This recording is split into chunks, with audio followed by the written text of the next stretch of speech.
Test 1, 2. Okay, it's Jeff Scott, and this is April 5th, 2015, and welcome to this week's top-down review. It's a little bit before midnight, but it's close enough to the 5th. Congrats to fans of Wisconsin and Duke. We look forward to seeing their game on Monday.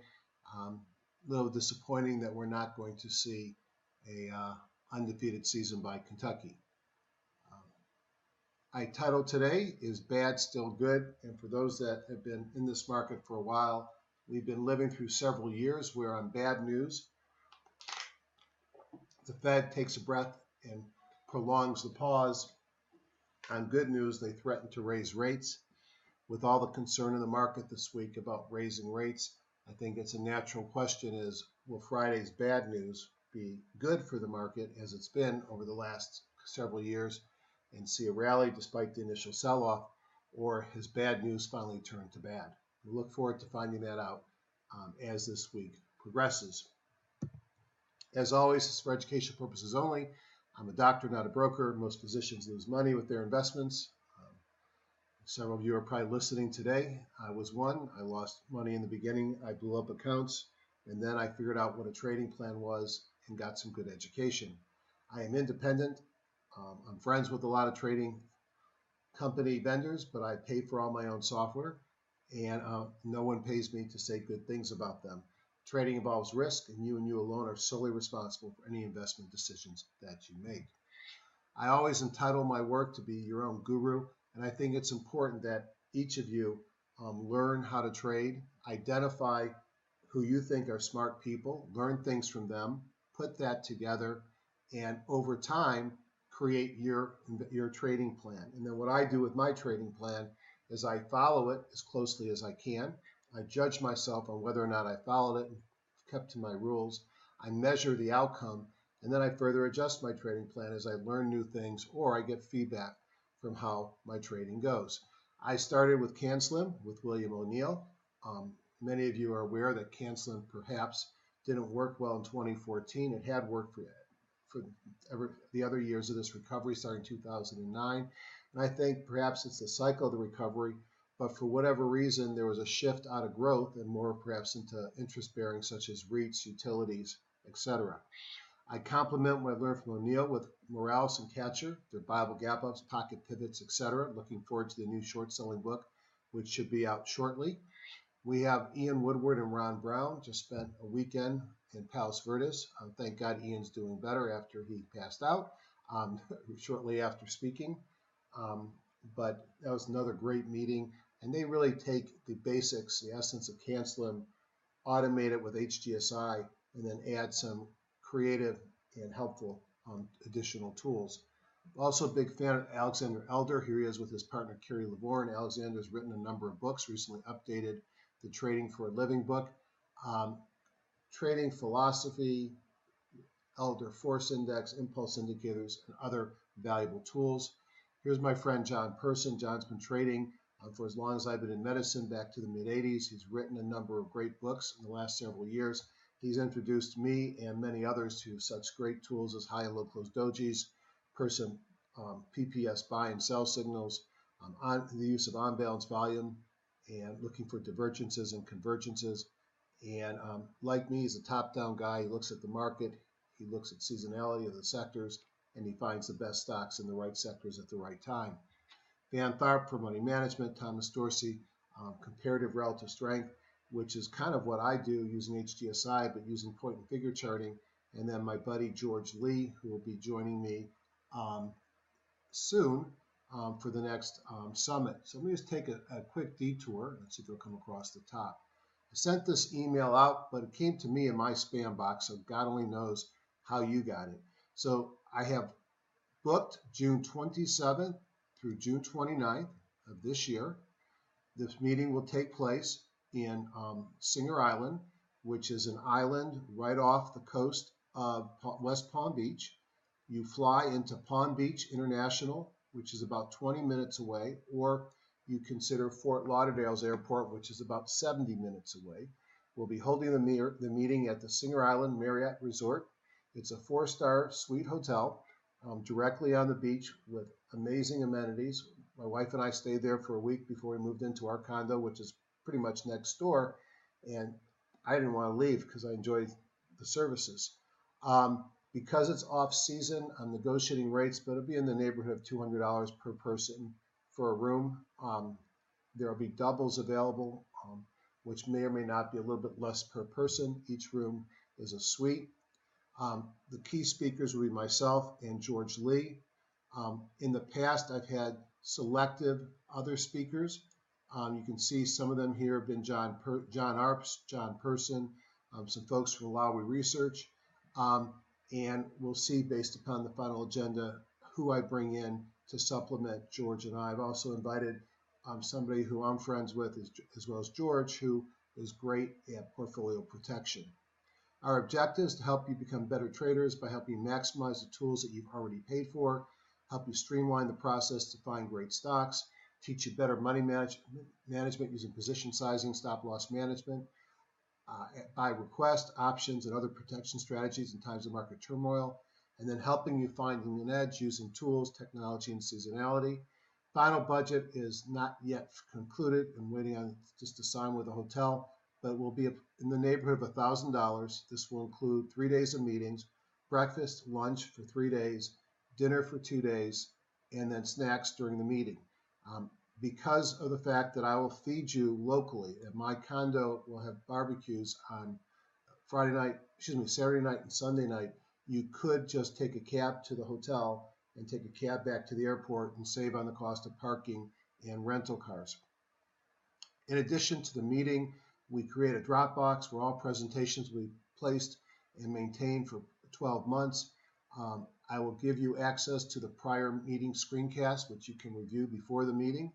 I have an HGSI introductory package for those wanting to become power users and those new to the software, including a 6-pack pre-training from the last meeting. We'll also be doing 2 pre-summit webinars exclusively for meeting attendees. At the conclusion of the meeting, all podium presentations and screencast form will be shared with attendees, and we'll also make available HD video format movies. And then, as always, there'll be software discounts to new users. I indicate new users, and I'll also have my TradeStation indicators at a special meeting discount, and I'll see if I can't get others to participate with that. Note, as always, my meetings are 100% about education and not an upsell of any products. I don't sell anything. I don't do these meetings to make money. I do these meetings to break even, to network, to have a good time, and to help give back to some of the great things people have given me in the past. The agenda, basically, I'll hit the key points. I'll teach you the basic trading tools and principles of HGSI. George will do a lot of lessons learned from trading in the masters. George really is a master trader in his own right. Chris White will show you, and George will partner together to show you how they find great setups using EdgeRater. We're only going to go until 3 o'clock Saturday because there is a bar mitzvah in the hotel, but I'll hold a 4 to 6 optional basic options intro in the theater at my condo. I can take about 20 or 25 people, so if everybody wants to come, it's not a problem. And we'll follow that with a barbecue at my Ocean's Edge condo on the pool deck. Those have been to my meetings before. I know it's a really great venue to spend some time with some friends. On Sunday, I'm going to review finding my A trade, or how I find my favorite trade. A trade is a term I learned at Alexander Elder's meeting, but it's really, I take a specific type of trade and I trade it over and over and over again, and I'll use examples to show you how I manage stops in position sizing. George is the master at FinViz and a number of other tools as well as TOS, and we'll give him a chance on Sunday morning to show you how he's preparing for the week with his tools scanning the market. I've allotted for 2 90-minute sessions where George, Chris, and I will set up individual teaching stations. Perhaps we'll be in separate rooms, remaining to be seen. The intent of these sessions will not be to introduce new material, but rather to help you use the tools. I'll be working with HGSI, Chris with EdgeRater, and George will be helping you create templates and scans and TOS and other websites. We will do screencast videos of each of our presenters' computer, but again, the intent of these breakout sessions is to review, help you get your hands on, work with your computers, not to give additional didactic material. After a break, I'll bring us home with portfolio protection strategies, and we'll see if my special guest joins as well, but really how I use options to reduce my risk as part of my stop loss management and for portfolio protection. Then we'll have a Florida Fiesta barbecue at my condo, which is about a block north of the Marriott on Singer Island. For both of the barbecues, you are welcome to bring one guest, spouse, or whomever. And then on on Monday morning, we'll start with a pre-market open prep with George and I, talking about what we're seeing in the pre-markets. And then we'll do what we did in February, what I call my Florida Squawk Box, where we'll have separate screens, projectors up, and you'll see what George and I are looking at as the market opens, and we'll discuss potential trades.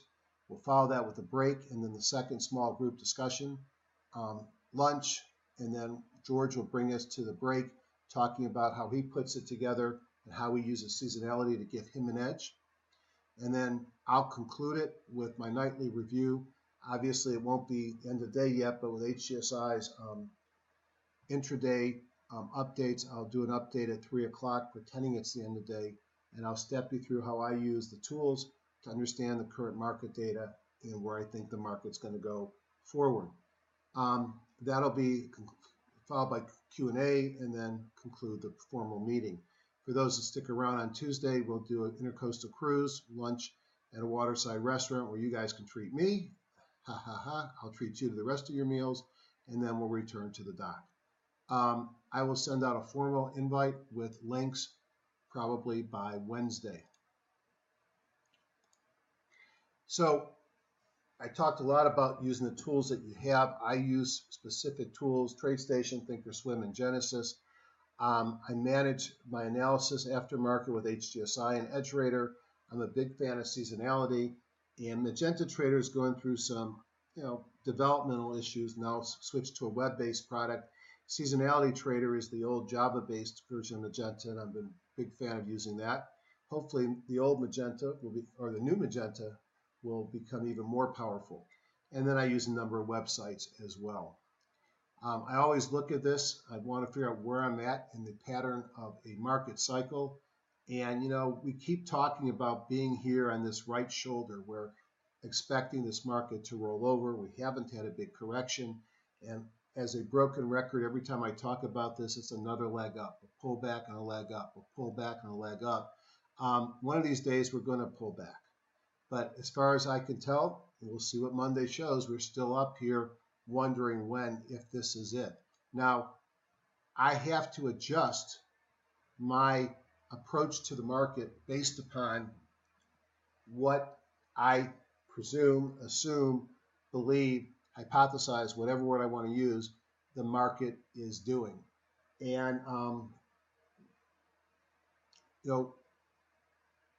my trading plan tries to take into account where we are and then what I can do. So where we're at here is uncertainty, and it means I have smaller positions.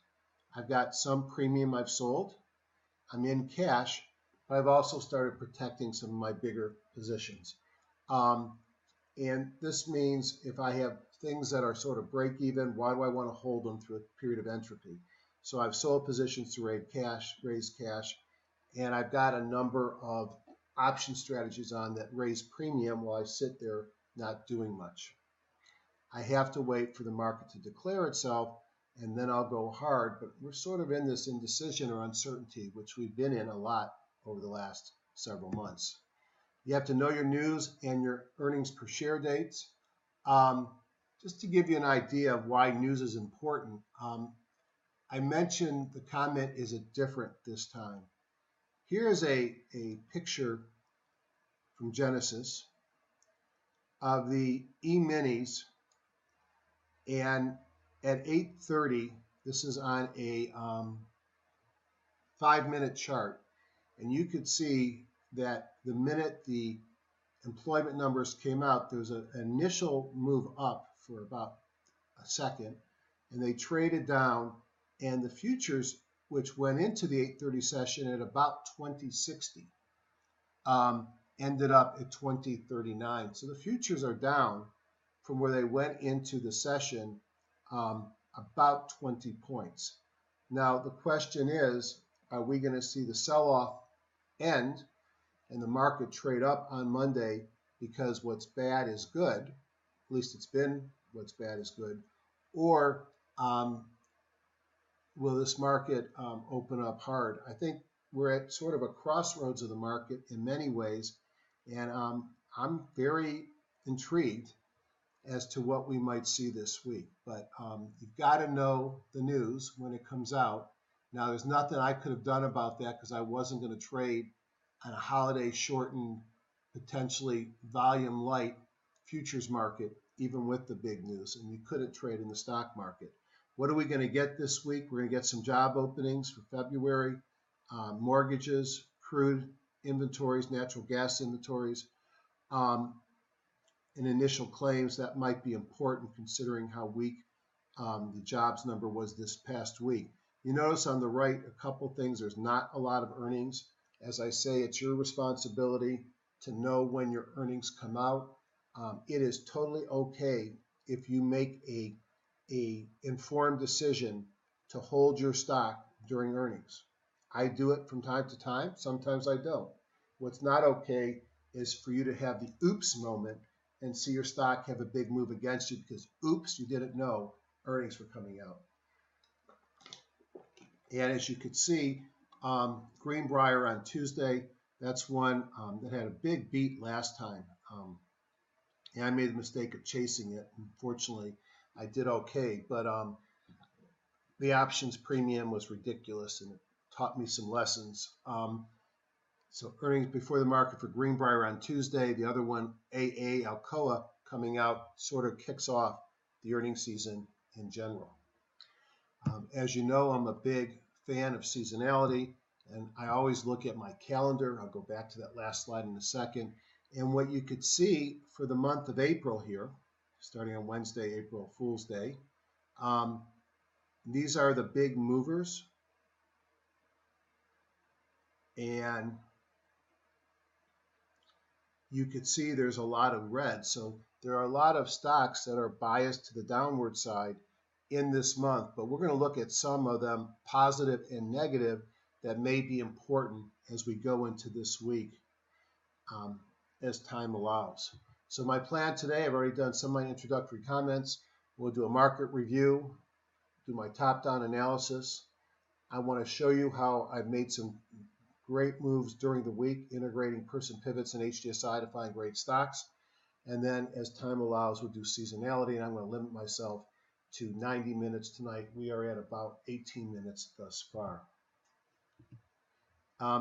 If you have any questions about anything that I say, here is my email address, hgsidoc@gmail.com. If you have questions about the upcoming meeting, I'll look forward to talking with you.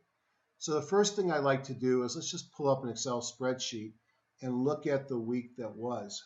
And to be honest, there were some things here that were somewhat surprising.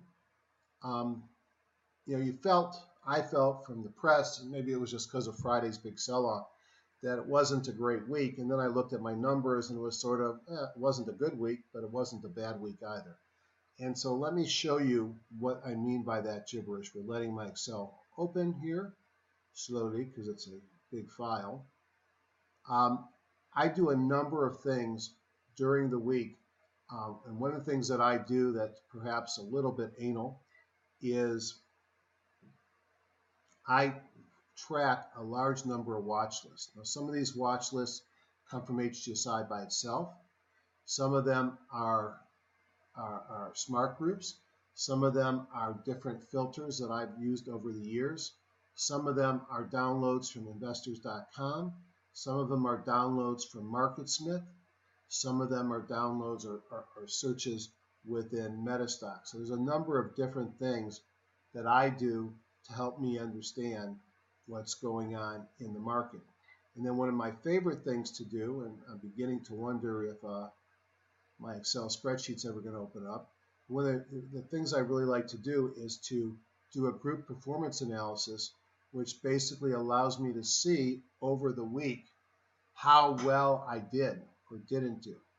And that's an automatic process within HGSI under tools, and one of the things that we'll talk about at my meeting. I'll give this a few seconds to open because I think there's some stuff there that's worth seeing.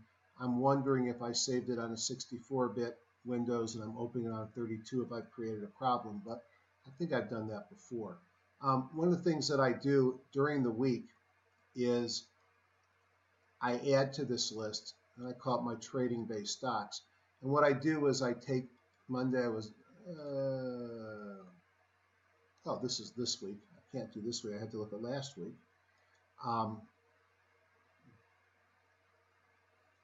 Hello.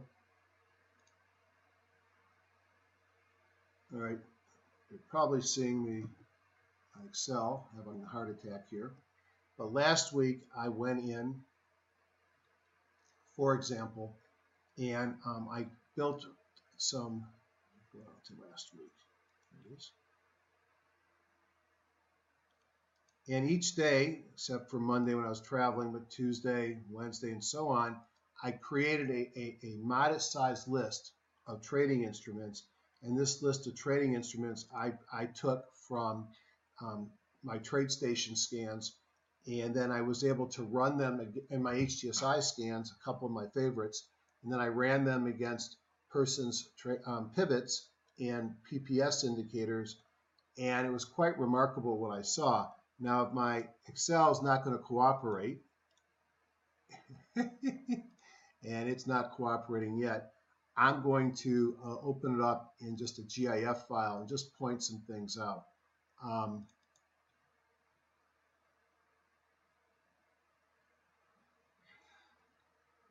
may have to go back to the drawing board because that file got really big. In fact, you can probably see it here. It is 412 megs of an Excel spreadsheet. Hence why it's not opening very fast, and hopefully it's not killing the video. Here's the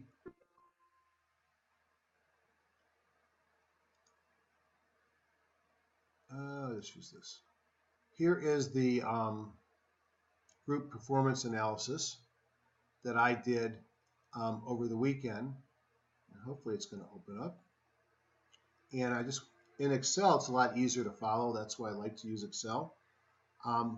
So the first thing I do is I recognize that I looked at from Friday to Friday, $1,000 worth of every investment. So it's probably not necessarily set up for everybody's favorite way of doing things.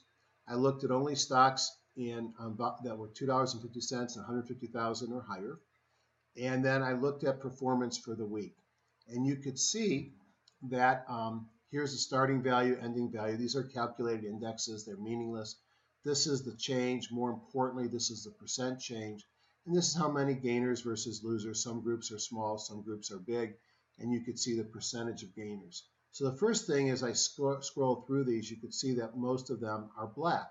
So despite the fact that it was not a great week for growth stock, most of my scans were positive.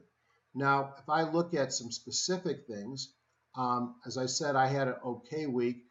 If I hadn't done any trading, I would have been down been down 0.4%.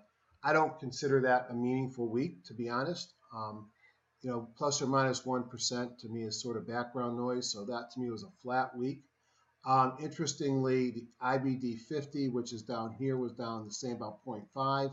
The HGS 100 was down 0.24. So what does that tell me? Well, if I look up here, I see the S&P 500 was up 0.29.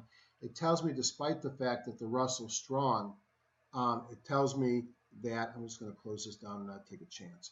It tells me that despite the Russell being strong, growth stocks were out of favor. The stocks that I looked at from my buy watch list were pretty aggressive picks from that I do every weekend, and I just create a list. Some stocks are ready to buy, many aren't. Did a little bit better than my overall portfolio, 60% up, down only 0.12%. Now, what got really interesting to me was if I looked at the stocks that made my buy list on Wednesday and made my buy list on Tuesday, you could see that they really outperformed for the week. Now, part of this is a self-fulfilling prophecy, because you probably had to have a good Monday to make it to my Tuesday buy list, and a good Monday and Tuesday to make it to my Wednesday list. But I started with a much larger list, about 2.5% performance, and by running them through my person set and my other indicators, I was able to get the performance up to 4 and 4.5%. So a number of scans, some of these bearish actually had positive weeks. That's kind of interesting. So growth was out of favor. To cut things short, I'll tell you there were no Hindenburgs fired this week. I will tell you that what else is important for me to tell you?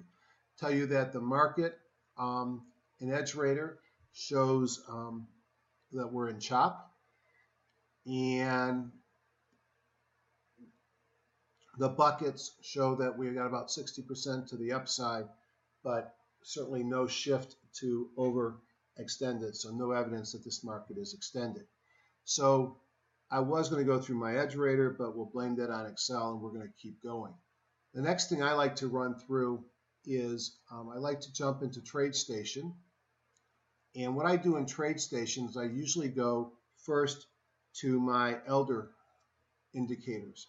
Now, the thing to remember here about my elder indicators is that I'm looking at really 3 or 4 things on these charts.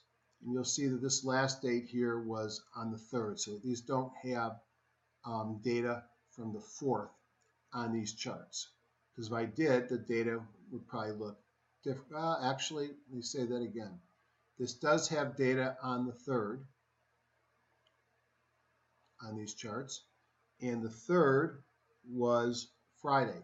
So Friday's data is here. So we'll start with the NASDAQ composite. Well, okay, now the confusion. If I look at the cash indexes, they were not open during the week. So if I look at the NASDAQ composite, the last day of trading will have been on the 3rd, on the 2nd. And you can see the NASDAQ composite has a doji and a blue doji. So a couple of things here. Doji is a sign of indecision, and the way the market opens on Monday is probably likely to determine which direction this is going to trade. It's blue, which is neutral in the elder world. If I get a green symbol, then it's okay to buy or hold in this instrument. A red signal tells me I should be shorting or holding. Blue says I could go long, short, or hold. That's one thing I'm looking at. Second thing I'm looking at are these little red dots that are at the top of the bars. They could be at the bottom of the bars. They represent MACD divergence, and you could see that the MACD divergence scanner triggered up here and the market sold off. So we're blue on the daily, blue on the weekly, and blue on the monthly. I also look at this magenta and this light blue dot, and these are person buy signals in blue and sell in red.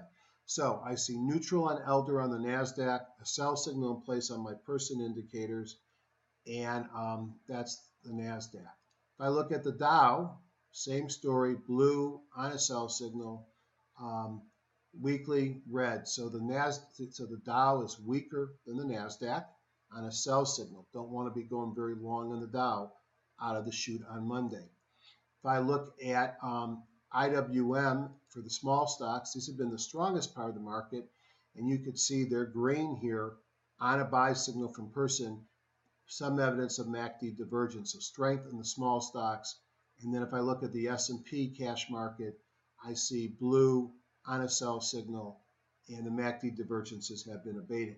Now, if I look at the futures, it may look a little different. The Russell futures, and I guess that's the 3rd, are still green. The E-mini futures, you see this long tail. And I think what's happened is they just added this on to Thursday's data. Bottom line is, using elder shows trouble everywhere except for perhaps the Russell. Person signals showing sell signals on everything but the Russell. And so more reasons to be cautious.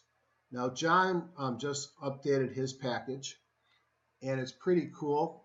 And because if you have a good chance now to look at the advanced decliner and OBV based upon the market.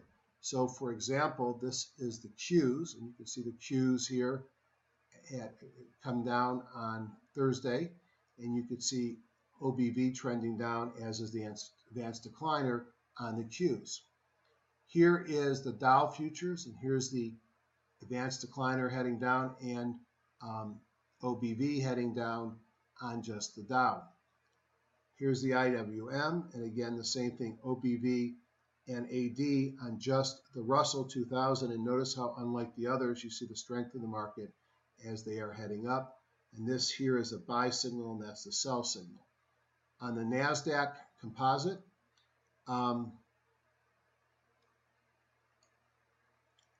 lower highs on the OBV, lower highs on advanced decliner, so weakness there. And here's the NYSE, more to follow.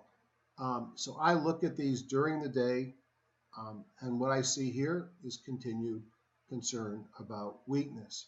So I am concerned for the long side, but recognizing that with that big dump in the futures on Friday, we might see most of the action to the downside resolve itself before the market opens on Monday. May open down 200 points and trade up the rest of the day, kind of expecting to open down big. And I do think that what's bad is good is probably, hopefully, still in play. Now, in case I don't have a chance to get back, let me show you something else that I really like doing with John's stuff. Let me look for the scanner. Everything moves when I switch monitor size. So one of the things that I've been doing is I create my weekly top 1,000. My top 1,000 are basically all the stocks. There's closer to 1,300 this week that made it into all my lists. And then I run them for high closed dojis, of which there were 28, and low closed dojis, of which there were 35. So I'd say that's a tie, a little bit more low closed dojis, but you'd expect in a market that was tanking to see a lot more low closed dojis than high closed. So they're kind of equal. And then I look for his various buy signals. Like my favorites are buy signal 1 and 2 and sell signal 1 and 2. Buy signal 1 are stocks that are in a weekly buy mode that just gave a daily buy signal. And you could see that even with the negativity in the overall market, I have 153 of these stocks out of the 1,300 giving me a daily buy, well, and a weekly buy. And then I also love buy signal 2, where I have 45 stocks, and buy signal 2 is a daily buy that's occurring at monthly support, pivot support. Now, if I look at the other way around, don't know what happened here. Let's run that scan again. You can see 1,300 or so symbols. And on week sell signal 2, there's only 14. So on the aliquot of stocks that made it to my buy watch list, which one would hope would be better stocks than the run-of-the-mill stocks that I could pull out, I actually see a scenario where I got 45 to the upside on a signal 2 and only 14 to the downside. So that part may make me a little bit more optimistic for the week. Now I run these every night, and I find a lot of good stocks on the long and the short side here. Now you could also look at just the Russell 2000. You could look perhaps at buy signal 2s in the Market Smith 200, or sell signal 2s in the Market Smith 250 rather, and even the IBD 50. So we'll come back and see what we got here on my sell signal 1 on my weekly. We're just about done. And you could see plotted on YY is the buy signal, and it's sitting here on support, the price, which is why it's a buy signal 2.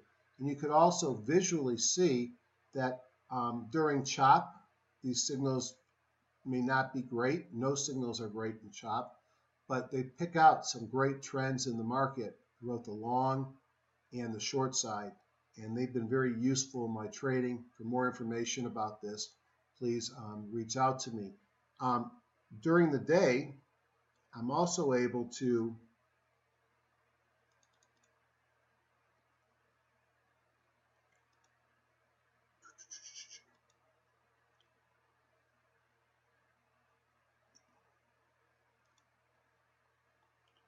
look at my own personal positions or buy watch list.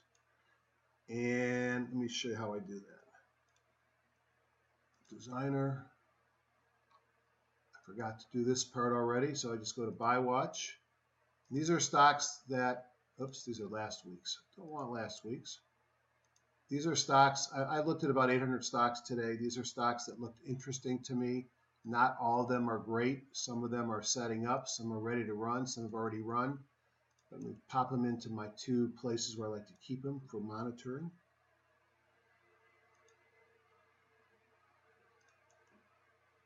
And it's so great with HGSI, the fact that I can cut and paste.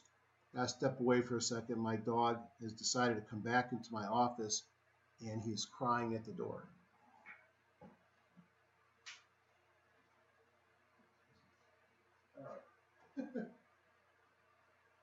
This is what we call the Boone Shuffle. Every night he decides does he want to be with my wife, who goes to sleep earlier, with me on my computer. What I'm just showing you here is that I'm able to monitor my stocks during the day, and when I start to see flashing green, those are brand new buy signals that are occurring from the person trading system. So it's really been a great tool during the day. HGSI is a wonderful tool for me to find the best stocks. But during the day, between my indicator set, these are some things from Jan Arps I use, and then the person indicator set, I really have a great chance of finding stocks that are making a move. Enough of that. Now let's go into HGSI and take a look at the market. We are at 37 minutes, and I sure hope that I didn't screw up the video when I tried to open that Excel spreadsheet. Warehouse view. So I like to start with my Major Markets Plus, and I like to look at the top-down view, which is looking at just price and volume, and it's heavily weighted to the last day, a little bit to the last 5 days, and a little bit to a little bit longer, but really it's a short-term indicator. And you could see that over this period of time, the small and mid caps leading, no surprise, we saw the strength in the Russell. Transports in the toilet, which is worrisome if you're a Dow theorist. Volatility actually came down. Semiconductors and big stocks were weak. NASDAQ was weak, commenting about silver and gold in a little bit. So I look up here, and surprisingly, the stocks that I like, small stocks, are in the upper half, but still concerned about the market. Let's take a quick look at some of our favorite indexes as we do our journey tonight, or whenever you're watching this. So very quickly, I'm going to review what's in my charts. Actually, I'm not going to review it until I get into a stock, because not everything's here. Here is the S&P 500, and I always like to pull out and say, don't be that bearish yet, because no matter what it felt like on Friday, or it may have felt for your portfolio over the last couple of weeks of chop,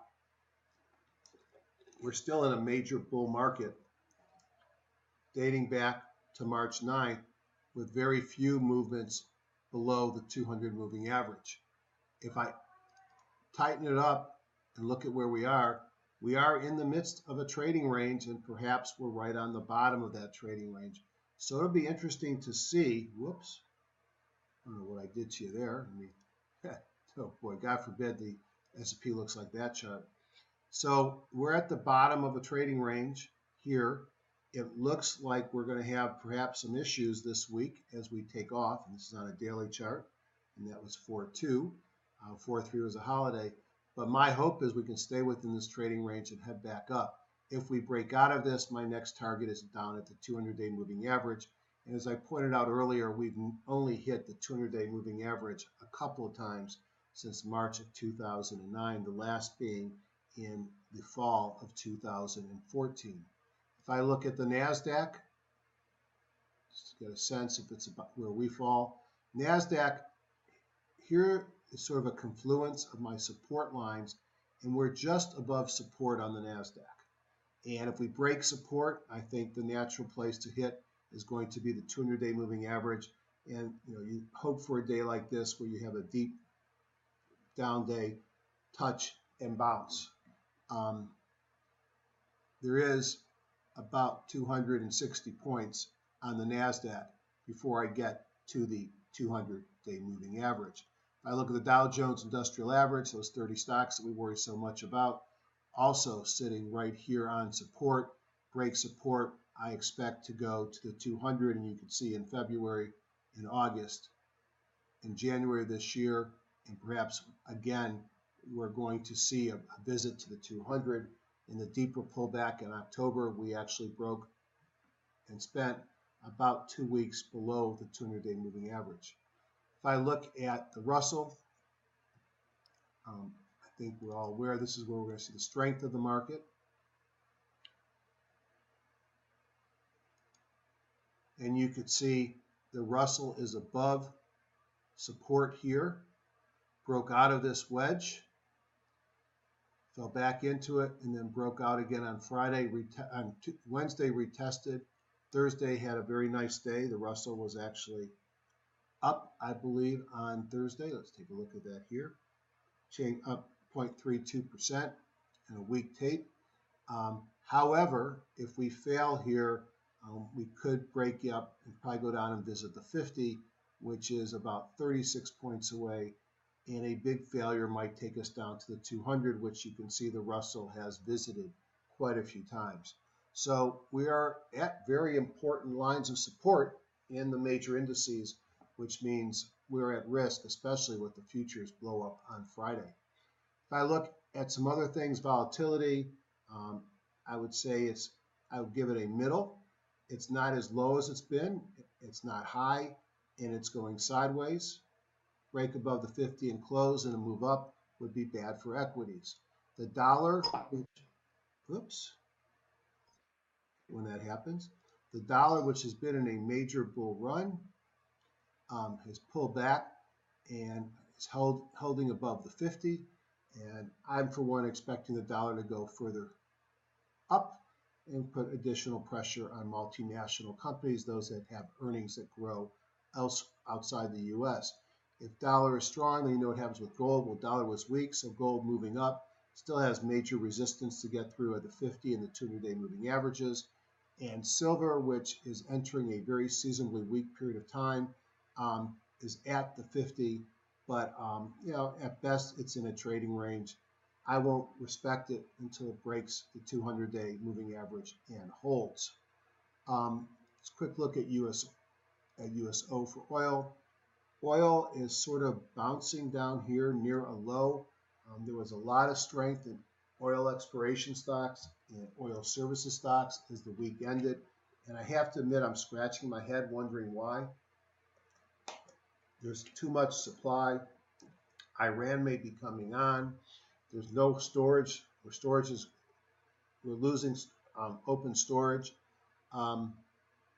Perhaps it's because they're selling oil on the futures market for higher money. Perhaps people think there's some geopolitical concerns with Yemen. Perhaps it's just false rallies, or perhaps it's the producers turning around before the hard commodity does. A lot of things at play here. Weakening of the dollar the last couple of days perhaps has helped oil. All right. If I want to jump down and look at the indexes, or the industry groups rather, I can see that we have 176 groups. And if I look at that 1 day, 5 day, and 3 week ranking module of price and volume, I see that home builders have been doing very well. Challenge is I don't really care about 5 days, and I certainly don't care about 3 weeks. So I like to look at my 2-day force, because this is really the shortest changing ranker that I can do to get an idea of what's working and what's not working. First thing that sort of knocks me off my ass, excuse my French, is that I've got 73 groups to the upside. And if I look at to the downside, I only have three groups. So weakness, and I have some Western refining that pulled back sharply on Friday. I think Thursday may have been stopped out. I'll have to see later. Refiners were weak. Specialty pharma was weak. Interesting, they've been so strong. So the refiners, you can see 5 or 6% one-day moves on almost the entire bunch. When I hang out with John Person, he likes to tell me that when you see that kind of move across the entire industry group, it suggests that either the professionals are dumping it and rotating somewhere else, or maybe there was some liquidation forced on a fund because of a margin call. So we'll see. But boy, they got wowed pretty bad on Thursday. If I say Friday, I mean Thursday. Specialty pharma has been a leader. Interesting place. We'll look at IBB at some point. There's been a lot of damage in the biotech and the specialty pharma space over the last couple of weeks. And a lot of these stocks, like take, for example, Esperion Therapeutics. This is a company that has no earnings. Let me open up my typical view. It has run from 20 bucks up to 112 this year. And you could see, if I open up the earnings box, oops.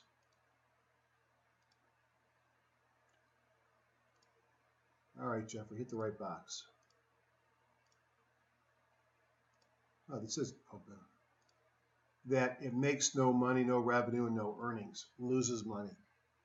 These are types of stocks that you have to have a stomach of lead to deal with during this period of time. This is from 115 down to about 90. They're going to be news whipsawed. Some of these will be big winners, but I'm not surprised to see big sell-offs occurring in some of these high flyer stocks when the market has some volatility. Now, interestingly, despite it coming down from here to here, we still see OBV heading up. So there's still a lot of interest in these small, fast-moving specialty farmers and biotechs. And home improvement, okay, Scotts Miracle-Gro is down 2.7 because Home Depot and Lowe's look pretty good. So that's it. So despite what may have felt like a bad week and certainly a concerning Friday, and as I was pretty clear on my review of the indexes,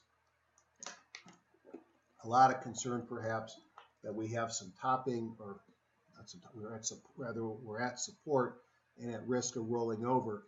Not from the industry view, we're only 3 are to the downside. Now over 5 days, 24 groups were to the downside, including airlines, semiconductors, large pharma, generics, healthcare supplies, and steel. So the difference between these two views is that I created the 5-day force because I wanted a little longer term view, because I thought some of the day-to-day whipsaws in the market might be mitigated too much by the 2-day force. And you could see here that over 5 days, that's not going to help me. I need percentage change. Yeah, this is percentage change over 5 days. That biotech was up 8.55%. Well, it sold off pretty hard prior to this. And steel was down, healthcare supplies. So really on the 5-day, there's most of the things are around no change. But 24 on the 5-day, and if I go to the 1-day, the up 5-day, I still got 66. So some of the things on that 5-day down, such as airlines, are weak and have been weak. But let's concentrate on the 2-day force. Let's find the ones that are really moving now. Now, the next thing I like to do as part of my analysis is I like to go through the top 10 or so and see if there's anything that looks interesting. So I'm going to probably go through 3 or 4 tonight because I want to get more stuff done. And I'm now at 49 minutes and 23 seconds. So make sure I rank by raw combo. Top group is exploration and production. So I looked at a lot of these charts and they look very similar. You have a lot of stocks that have been destroyed. And so now let me take a deep breath and show you what's on this chart. I look at a couple of different momentum indicators. I look at a 13-day force and a 2-day force, the long one on top of the small one. because it's a momentum indicator, I know that when the longer one is green, that I'm in an uptrend. And when the shorter one goes red, I'm in a pullback in an uptrend. When the longer one is red and the shorter one goes green, I'm in a retracement in a downtrend. I use the Bongo weekly and daily similarly, and what I'm looking for is to find stocks on my typical setup of uptrends, so both the forced 13-day and the weekly Bongo are typically green, and then I look to find when the shorter term indicators go from red to green as a sign that they're about to take their next move. In the middle, I've got accumulation distribution. This line is the high jump bar. It only counts if I'm in an uptrend. So since we're below the 200-day moving average on this chart, it's irrelevant. And then I got three lines, one that will highlight green if I'm in a Bible gap up, yellow for a squeeze, red and green for a mobile breakout. When I get onto my chart, I have a 200-day simple in red, 50-day simple in blue, and a 17-day simple moving average in green. I have an 8-day exponential in purple, magenta, whatever you want to call it. I have my PSAR in red and green. I have my group index in gray. You can see at best this thing's going sideways. When I get down here, I have my pocket pivots in up in blue, down in pink or red. The darker the color, the more the 10-day moves are the dark color. The 5-day moves are the light color. I have OBV with the 10-day moving average, and then I have my my kahunas. And then in the OBV window, I've overlaid my eurekas, which are signs of the market strength or weakness. So up here, we have Whiting, Petroleum, and Coal. I can see earnings are not a month away. It doesn't pay a yield. It's losing money. If I want to put a little bit more into this chart, I could see that it's been in a downtrend for quite some time. It's moved up off of its bottom, but this is bouncing off the bottom at best. OBV is turned up, and it made it to the list probably because it's got an average volume of 11 million shares and was over the last 2 days, it traded up and was up again on Friday. So that's Whiting, Petroleum. I don't know which one I would pick. A couple of them stood out to me a little bit more. Here's Pioneer Natural Resources, already heading up. It's going to have the 200-day moving average as resistance. It makes money, but losing momentum here. Trades at a big PE compared to others. You can see OBV is trailing up. This dot here and this here are the earnings dates. Next earnings are May 15th. Southwestern Energy. These are tough stocks for me to be going big long, as this 50-day moving average has been resistance the entire way up. Although OBV is turned up, and it did have a mobile breakout from a squeeze, it makes money, but falling earnings per share, trades at a multiple of 10. Chesapeake, same story. Pull back here. Now, is this the end of the fall, and is it time to accumulate these? Or are they only here because they trade big volume and they were up the last couple of days when the market was down? I have some of these in my portfolio. Probably my favorites, let's see, Cabot Oil and Gas. So this is one of John's favorites, and you can see it's had a big move up here. It's going to run into resistance here at the 200-day moving average. Knowing John, he got out of it on Thursday before that happens, but I'm not certain of that. I have to wait and see his report that he puts out this weekend. And then I like Diamondback, which actually broke above. We tested here the 8. Everything is green. What I don't like about it is its earnings per share are slowing down. It trades at a big multiple. But this has been a big mover, and this is one that I have a position in. Protected with stops, puts, etc. So oil exploration, they've been up at the top quite a bit. They look interesting. Diversified banks. I guess if interest rates grow up, these are the guys that are winners, but they're not winners right now. Here's Bank of America, pulled back in the low $15, had gotten up to 18 beginning of the year. It had some challenges, I think, with its with the Feds. How can you handle a horrible economy analysis? They asked for some redo on some of their numbers. They allegedly passed, but last year they had problems as well. And you can see, why would you want to be long? Your weekly bongo and your 13-day force are red, your distribution. Sometime you're going to want to turn around. Is this the time to turn around? OBV's turning up, probably worth a look. I also like the earnings per share, small dividend yield, and if the interest rates go up, the banks will win. Citigroup, at least it's above its major moving averages. You got about 50 about to cross above the 200, which is a nice sign. It's growing its earnings a little bit, but big money coming in here. Trades at a multiple of 13, pays a dinky dividend. Still suffering from its governmental assistance. And then JP Morgan, maybe now's the time for JP Morgan, but frankly, none of these look great to me yet. You can see the bongo is still red on the longer one. Sideways at best. Let's go through, see Wells Fargo. Again, sideways.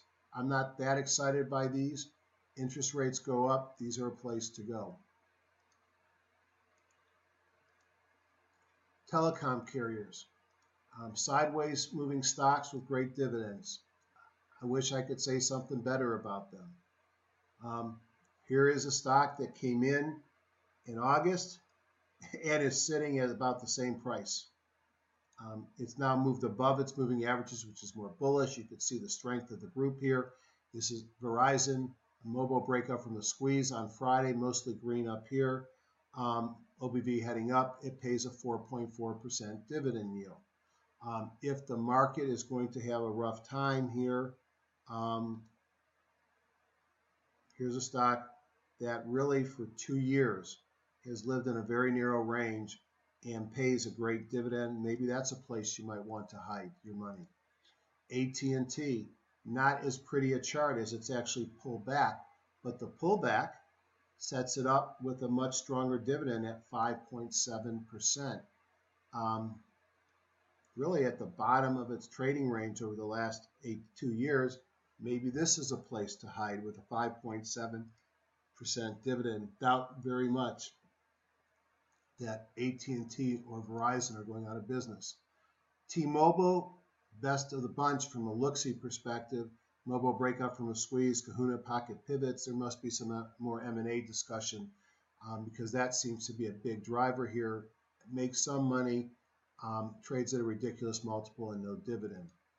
And Windstream Holdings, clearly in a downtrend. I'd stay away from stocks that can't get above their 50. Earnings per share look horrible, but wow, 12.6% dividend.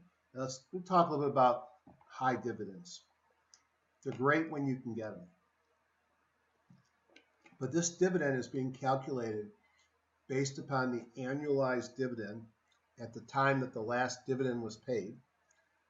And you're taking that out of the current price. So if it paid $2 in the last 12 months and the price is $8, then that's a 25% dividend. If it paid a $1 and the price is $8, that's a 12.5% dividend. There's no guarantee that past performance on dividends is going to continue, and it may be that the next time they have a dividend, they're not going to make their number. That said, 25 cents, 25 cents, 25 cents. They have kept their dividend. Their PSAR did reverse on Friday. It is coming off increased volume in a kahuna, out of a squeeze. You're buying a stock in a downtrend that's got to get through that 50-day moving average. That said, I hate to say this. I'm intrigued a little bit. I can't believe I'm saying that. So why am I intrigued? Oh, it had a person buy signal. What a shocker on Wednesday, up on Thursday. Still not a lot of green in my indicators. Here's OBV that went up. The stock has dropped while the person histogram has got less pressure to the downside. OBV is heading up. It's at support. This is not without risk, but it looks like an oil stock, but it pays a 12.6% dividend. I got to do some more research, but I got to tell you, Yeah, I'm going to put it on my buy watch. Speculative, but reversal, a squeeze, the person signal fired, mostly green up above, kahuna, volume coming in, something's going on with Windstream Holdings. That's how I look at a stock. Now, of course, I'm going to go do some review and understand what else is going on. Food and drug stores. A lot of the fancy food stores made it to the list. I look at a couple of these that I thought were outstanding. Rite Aid, I've been a fan of for a long time. Um, Not a big fan of their earnings per share growth this next quarter, but this is in a lower left to upper right pattern. OBV's heading the right way. Everything is green. Market selling off has not seemed to bother this. It's up for the year. I like Rite Aid.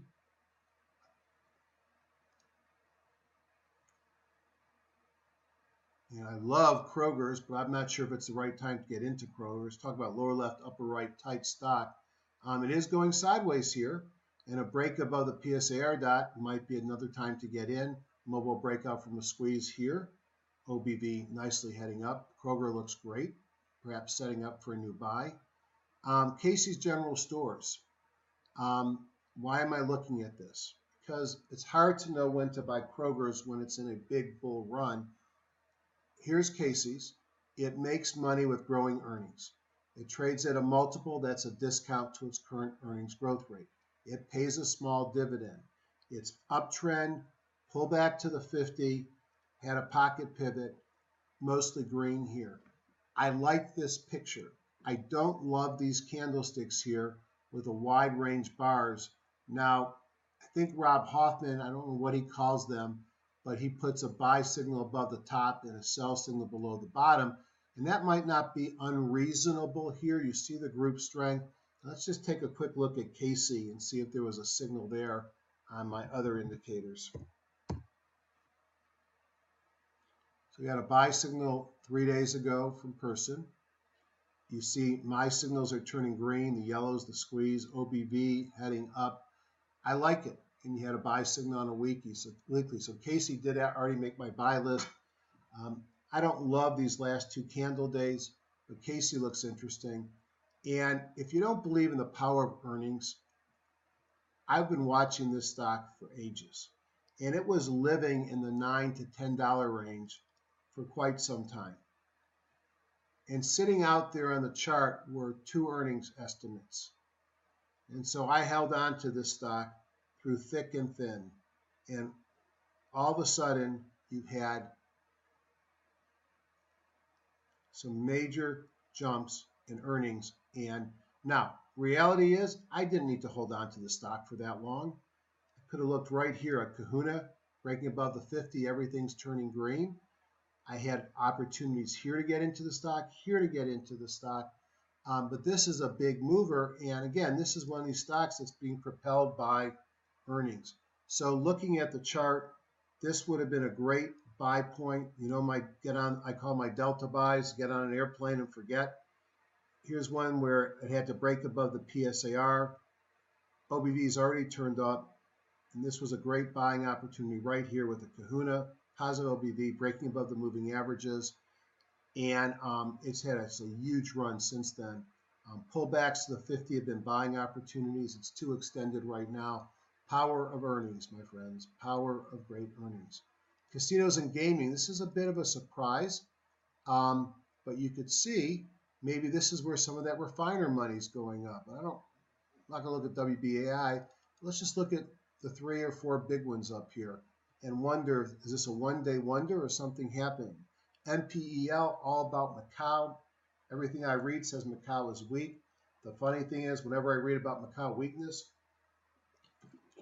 MPL goes up. So a number of pocket pivots at Kahuna, a mobile breakout, strong group strength. This is MPEL. I worry about overhead resistance at that 50 and that 200. I want to look at WIN, which is 2 down, I believe. Same chart, same pattern, same story. I look at Las Vegas Sands. struggling at its 50-day moving average, had a mobile breakout. If it can hold and retest that, I still have to worry $6 up, but that's a 10% move about the 200. I don't like the falling earnings per share growth, but who would think Las Vegas Sands pays a 4.6% dividend? Just for curious, if I open up a weekly chart, now I get interested. And I'm interested because we have pulled back and we're sort of living on this 200 weekly moving average. And it's held. And perhaps it is time to jump back in to this arena. So just keeping with what I've been doing, let me just jump back here and maybe go a little slower and show you what I'm looking at.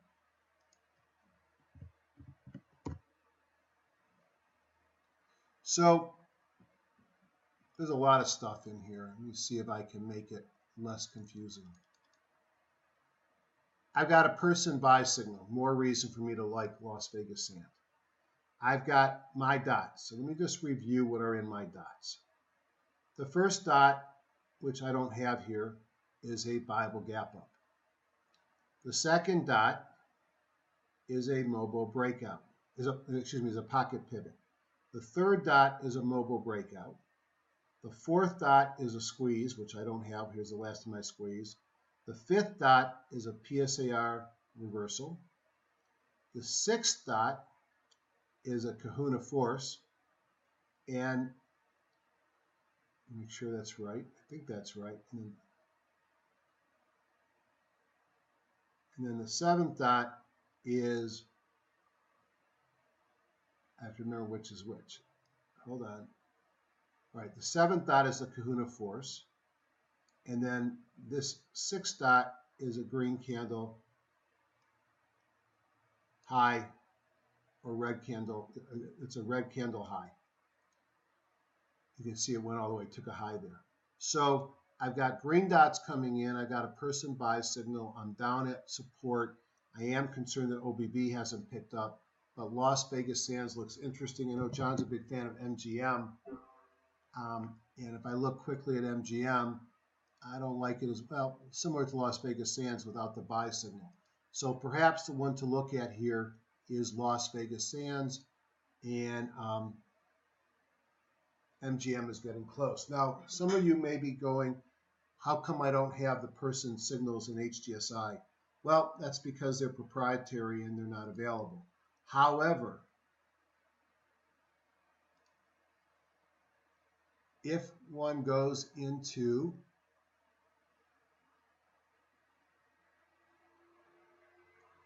I'm looking for a specific chart, so think or swim. I could open up a 3x3 chart matrix. And let me just show you what I've done with these. I have put up at the top, buying volume is at 91%, or buzz volume, so it's not a big number. I can see big number to the downside on love on Thursday. Here's the volume versus volume average, the range of the day, 1% price change one day. Both the Force 13 and Force 2 are positive. You had a 5-day pocket pivot, but not a 10-day. Percent B is at 0.635, which is neutral. No kahunas. It did have a mobile breakout, but not from a squeeze. Bongo daily is red. So I get all the information that I use in HGSI. I've now ported into Thinkorswim. I have a 17-day in green, a 50 in yellow, and 200-day simple moving average. And what I put in here in yellow are PPS sell and a PPS buy. So I could come here and put in, see, MPEL. And you can see it did have a person buy signal on Friday. Strength on high volume. This is a VPA, volume price analysis from Ron. Big volume. Bongo daily went green. 5.22% move. Pocket pivots. So you can see this, all the things that I need to know about MPL right there. That's very interesting. I could throw in Las Vegas Sands. I see a person buy signal. Volume not the same amount. I can throw in win. also a person buy signal, and I could throw in MGM, the one that didn't have a person buy. So when I start to see,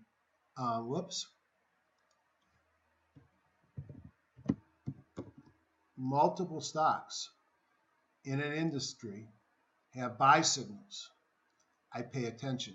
So enough of that. So what I typically do as part of my top-down review, and we're now at 1 minute and 10 seconds, 1 hour and 10 minutes, I got 20 minutes left. I want to look at oil and gas services real quick. Again, another thing that I have to wonder, what's going on with oil when the energy stocks are moving earlier? Now, maybe it's an early move. So one that interested me was Matrix Services. Talk about a beaten up stock and a bottom dweller. You know, you look at this chart, and if you had to put in support,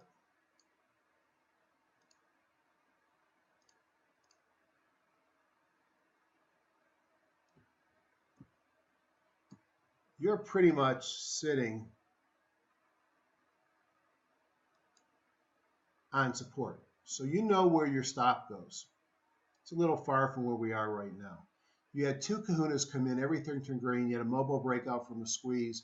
You don't pay a dividend. You still got good earnings coming in, which is hard to believe. You wonder when they're going to start taking down their earnings estimates. And then let's just pull up my little chart in Thinkorswim. Let's put in MTRX. What do I see? Strength, lots of volume, mobile breakout from a squeeze and a daily bongo, pocket pivots 5 and 10, and a person buy signal. I like Matrix too. So there's strength in oil services despite oil being cheap. Looking at the list, there are others that I thought looked good as well. BAS looks a lot like Matrix. You know, you're at support, you had a Kuna come in, OBV's going up, everything's green. It doesn't make money though, that bothers me a little bit. Is there anything else that I wanted? FTK. Now here's where I start to combine different things that I do.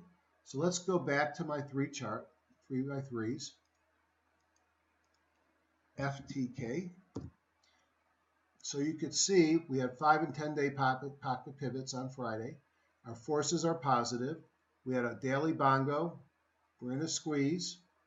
Bullish and VPA analysis. I am concerned that we're right below that 50-day moving average. Here's what I like about Flowtech.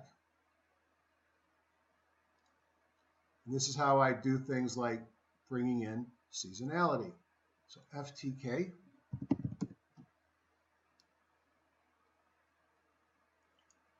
So this is a setup, by the way, because I'd already found this one earlier. So what I have here, here's the range of pricing that Flowtech has been in.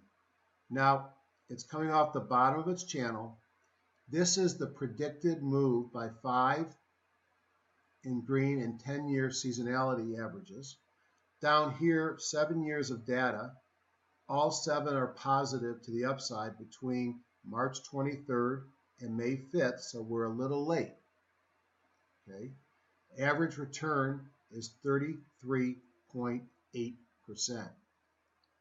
Something happens with this quarter's earnings, which are this dash line in here. So, strong seasonality, great things on this chart, a person buy signal, and what I think is a very low risk buy in FTK. Keep in mind, oil is weak. I am bottom fishing. This is not a can slim stock by any means. OBV has turned up. I look at this and I think it might be worth looking at an option. So earnings come out April 27th, so I need a May expiration. And I might just quickly come in here and go to trade, FTK, and look at a May expiration. Say, God only knows where it's going to open on Monday, so I'm not doing anything. Let's say a $15 option. Do I risk $1.25. Now the nice thing about this option, if the market's at $15.70, then I'm only 55 cents out of the money if I can get in at $1.25 to $1.35. And or I could do a out of the money, much less expensive option, because I'm shooting for, as we know by seasonality, I'm shooting for a 30% move. A 30% move on a $15 stock is about $4 to $4.50. So if I go back here, and I'm not going to go through the work, but let's say I bought a $17 option for 45 cents. And let's say the stock goes up to $19.70. Then that $45 option, 45-cent option is worth $2.70 plus whatever time is left in it, which is a six-bagger. Not a bad trade. Something to think about. That's what you'll learn at our meeting from George and I, by the way, not to do some selfless advertising. So on my own, I would go through the rest of these. Notice some defensive plays in the REITs, tobaccos, integrated oils made the list. You got exploration, services, and integrated oils all making it at the same time, renewable energy. So it really has to question what oil is going to do. But what interesting headwinds. The Iran deal means more supply. I hope I'm not the only person that's confused. So, a couple of tricks that I do within HGSI. One of the tricks that I do, we'll look at a couple of stocks and then I want to go back and talk a little about John's stuff. One of the things that I do is I take my groups and I run something called a group inclusion report. And the purpose of this, if these are all bullish groups, then if I have a stock, and I only select the bullish ones, by the way, if I have a stock that finds itself in a lot of these groups, then there's a good chance that that's a good stock. So if I have 35 or 40 groups and the stock's in 28 of them to the bull side, doesn't that make you think it's a good stock? So I already ran the test. Let's take a look at my GIF All-Stars. And very quickly, let's just take a look at some of these. These are some of the leading stocks in the market right now. And in fact, let's take a look at them in TradeStation so I can comment on them of how I look at them with my person indicators. I do not sell the person indicators. I do not get paid for selling the person indicators. I just make money using the person indicators. Abiomed, some type of a cardiac assist device. They've been in a big move up here on the weekly. Here's a 200 at 36. The stock closed at about 70, so it's double the 200. That should tell you the stock is very extended. It had a person sell signal come in on Wednesday. OBV still up. I think I need to let this one come in before I'm into it. AMBA, what a great run this stock is in. It's on a person buy signal. It did have a low close doji, which could turn out to be a potential reversal signal depending on the next bar or two. Look at the strength of the OBV. Nice uptrend here. Probably too late to get in. Ashbury Automotive. Several of the automotive stocks, Penske Automotive, AutoNation, Ashbury, Lithium Motors, made my list this weekend. Big increase in on-balance volume. Stock is in an uptrend. Looks like it's trading at an all-time high. It's currently in both a daily and a weekly buy signal from John. All my indicators look green. Astronics, been going sideways here, had a buy signal about a week ago. Squeezing, had a mobile breakout from the squeeze. PSAR is negative. You can see right here, OBV is heading up. I'd probably pass on this one. So basically, one of the things that I can do is take the best of the best out of HGSI, and I'll go back into HGSI and finish looking at some of these. And I will basically just go through the beginning very quickly. I'll tell you what I think using HGSI.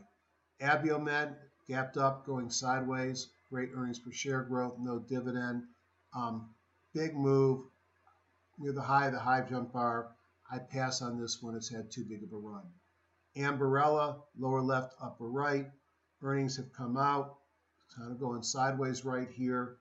Next earnings not to June. Good earnings per share growth. Trades at a multiple. I expect this to continue higher. As it slows going forward, I'll take my position off. I have a position here. I'm a little nervous. It's near the high jump bar. Ashbury Automotive, as I mentioned, kind of loose compared to the last couple. Mobile breakout, come in, everything is green, pocket pivot, OBV up. As I said, I liked a lot of this group, including Penske, Group 1, and Lithia. Astronics, aircraft parts, this is one of my get on a plane trades. It's basing here, mobile breakout from the squeeze on Friday. It's about to have a PSAR reversal. Don't love the earnings per share growth. This is one of those stocks that if I wanted to take the trade, it's pretty simple for me. I would put my stop probably down right about here. I would put my buy stop right above the PSAR. I get on a plane and know that I got about a 4% risk. If I take out and go long, my stop would come in immediately. These are the kind of trades I like to take at support right underneath the PSAR dot, which gives me the signal to go long.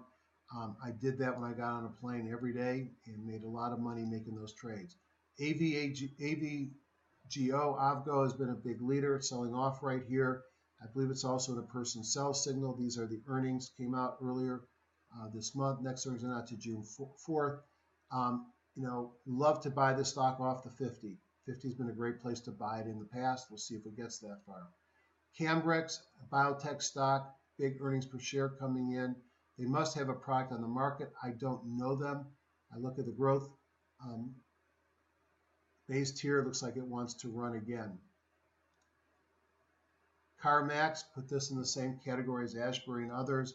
Another auto dealer breaking out to new highs. Good earnings per share growth. Nice move on Thursday. Centene, this is my favorite healthcare insurer. They do a lot of Medicare, Medicaid business. They are big potential winners of Obamacare. Gotta love what you see here. I'm a big fan. I have a big position. We've been talking about it forever, but you could have gotten in here in October when you had a eureka in the market overall. You had a kahuna and a move up off the 50 and everything turned green. This is a leader in the managed care world. Cimpress NB, printing services, going sideways, broke out on Wednesday, didn't do much on Thursday. Mobile breakout from the squeeze with pocket pivots and kahunas. Kind of curious what this looks like on my 6 chart. So let's just see MPR. Let's just stick it here instead of MGM. I love these charts because I can see right here it closed near the bottom of its range on Friday. I don't like on Thursday. Did have pocket pivots. It is on a person buy signal. I can also put alerts in here with trend lines to alert me when prices break above, and that way I don't necessarily have to have a conditional order sitting there. Cognex, industrial equipment, electrical components, breaking out after a high base here. Everything is green. Kahuna, pocket pivot, mobile breakout. It makes money. A little bit extended for my taste. These are the stocks that came out of that group inclusion report. Ellie Mae, mortgage financing, no dividend, high PE, don't like the earnings. I probably would pass just on the fundamentals. From a chart perspective, sideways, taken off again with a pocket pivot and a mobile breakout. Everything is green. Chart looks better than the fundamentals. EPAM, sideways here in a squeeze with the pocket pivot on Friday in volume. This looks like it wants to go higher. I'll be watching that this week. Fleetmatics, application software, run up, going sideways, mobile break down in a squeeze, and a pocket pivot to downside, OBV turned down. Probably not interested in this one, but I do love its earnings per share growth. Gannett, these are the publishers, GCI. Several publishers made my list. I thought publishers were dead. Apparently not. All green, in an uptrend, kind of loose, pocket pivots. Gray Television, content, communications media. A couple of these actually made my screens this week. Good earnings coming in. They stubbed their toe a little bit. Well, not really. Still 100% growth in the next quarter, multiple of 17. You can't have growth, so 100%, 400%, 100%, 300%, and not go up in price. You either have to raise your multiple to go up in price or raise your earnings. Are you going to contract your multiple in the setting of that earnings growth? I doubt it. The stock is going higher. It did have a PSAR reversal on Thursday. Horizon Pharmaceuticals, this has been one of my favorites all the way down here, breaking up above the trading range back here, the mobile breakout and a kahuna and a pocket pivot on a big run, gapped up, needs to rest a little bit. Great earnings per share coming into the stock. Lanet, another of my favorites. This one seems to be getting tired. I like buying this off the 50. I have a position in it that I'm going to have a short leash on it.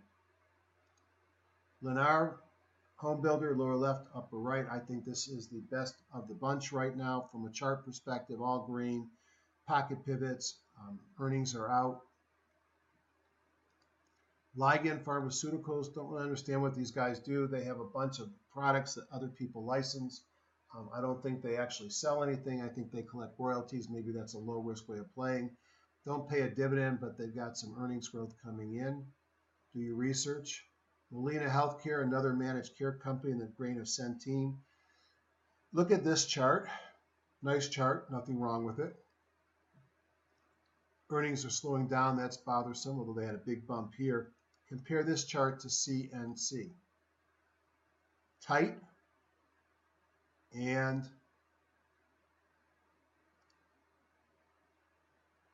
intermediate looseness.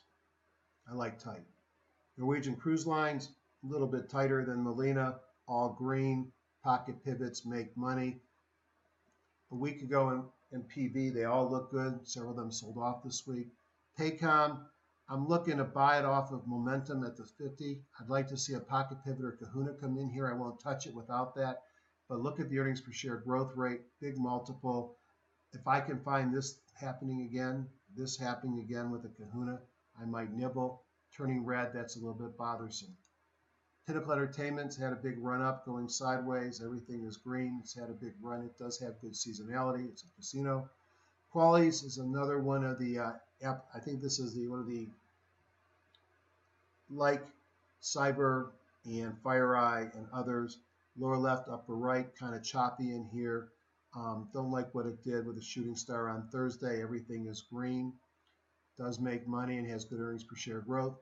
Skyworks, another lower left, upper right in the midst of a pullback.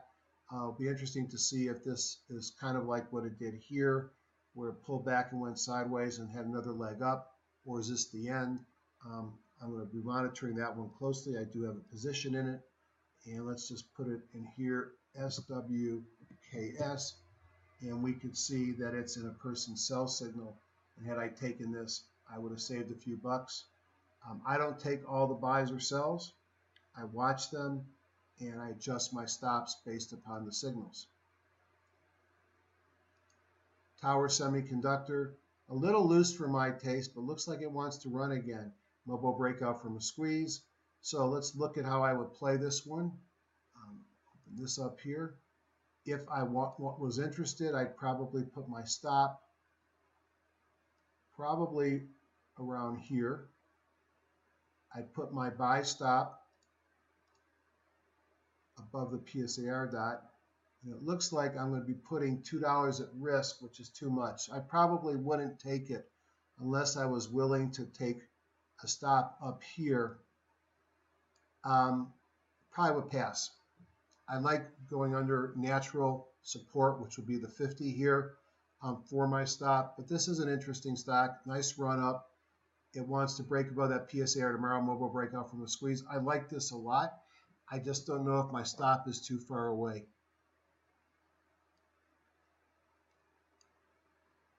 Probably going to be 8% to 10% no matter what I do.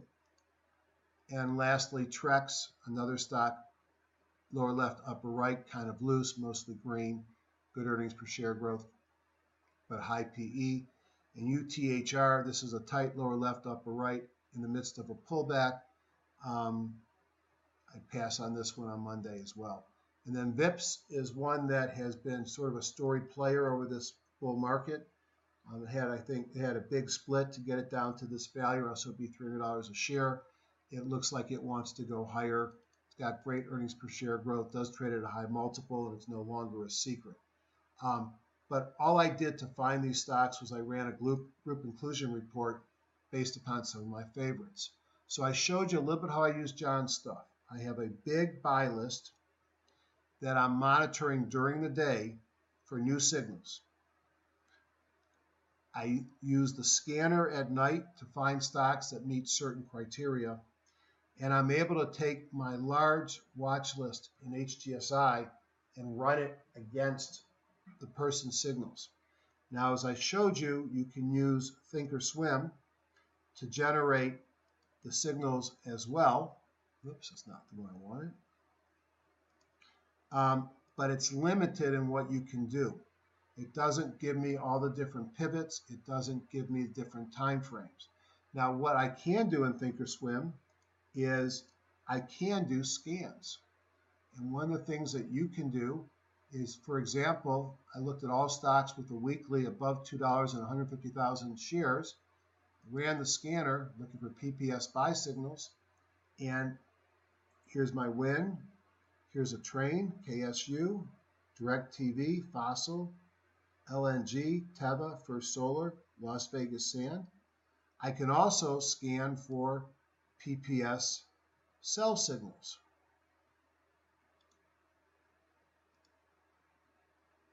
And I could scan any group of instruments I wanted to. And you could see on the PPS cells,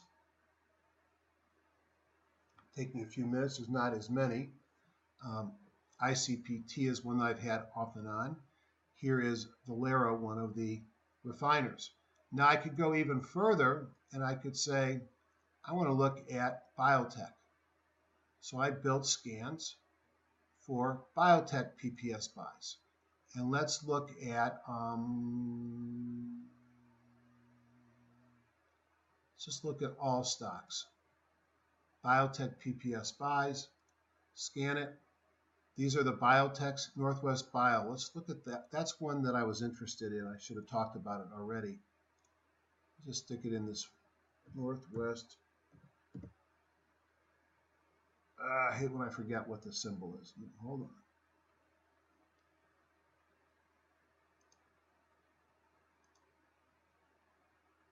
on. NWBO.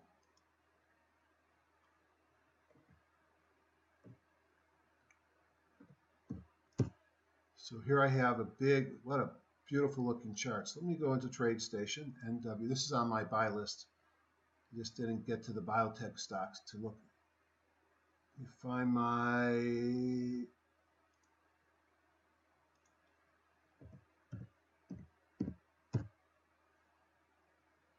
here we go. Here's my person buy signal. Here's my signals, all except for the PSAR that hasn't gone yet. So this tells me, I bet I got a stock that's setting up for a potential get on a plane buy. So let's put it in here. It's not squeezing, so that worries me on that, but let's see what we got here. Well, so I got an uptrend, pull back to the 50. I have a kahuna, mostly green in a mobile breakout, doesn't make money. If it gets above $8, I'd probably be very interested in getting into this stock. This will take out the last swing down high. I do like the kahuna and I like the PPS. Obviously, I've said I like a lot of stocks. I own a lot of stocks, so I have a relatively robust account. I'm not going to take all these trades. A lot of these trades are for demonstration purposes, and a lot of these trades depend, well, all of these trades,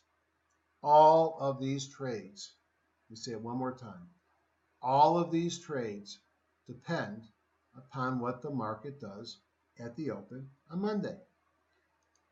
This is a list of stocks. It's a big list from my 800 stock review that came out. A couple other comments on energy. One group that I didn't look at and one that I think may be strong are the shippers. And I'm not talking about dry shippers. I own NAT. NAT and TK, and there's a number on my list. Just go to a weekly. These have not been the world's best stocks to own. See, if you have the 200-day moving average on a weekly, a 200 weekly average that high, you know you've been in a downtrend. So if we go to a monthly, you can see these stocks used to be $50 stocks and now they're single digits. Why do I like them? I like them because we're producing oil and nowhere to store it. One place to store it could be on tankers who get paid about $1 per barrel per month for storage. If you go to the Gulf, you'll see all these tankers loaded with oil just sitting there. If you're just sitting there, you're not burning up fuel. So your expenses are low and you're getting paid a ton of money for doing nothing. Look at the earnings per share growth coming into NAT. Look at the dividend of 7.2%. Look at the pocket pivots, the rising OBV. Yes, you should have bought it back here, and I'm sorry I didn't tell you about it back then. I still think this is very viable. Within that group are others such as TK Tankers, better time to buy perhaps, yield of only 2%. And I thought there was another one in here as well. Marine Max is actually a retailer. Golar LNG Partners, again, beaten up stock, way below the 200, pays an 8.2% dividend. So what I wanted to do today was review the market. And as I said, will bad news be bad or good on Monday will determine everything. I wanted to show you how I utilize my various tools together. And I demonstrated how I looked at John's signals, both from scanning, radar screen, and charting. I showed you how I pulled seasonality in. Think about how we looked at FTK. I also can scan directly for seasonality. I showed you my calendar, which has some of the stocks in it that I might like. And I also introduced you to the idea that we're about to have another great meeting. So I have 2 email addresses that you can use, jeffrey@highgrowthstockdoc.com or hgsidoc@gmail.com. Love to see you at our meeting in Florida, which is June 27th to 29th. Feel free to give me a jingle or email me to talk about it. Good night, everybody. Have a great week trading, and be careful.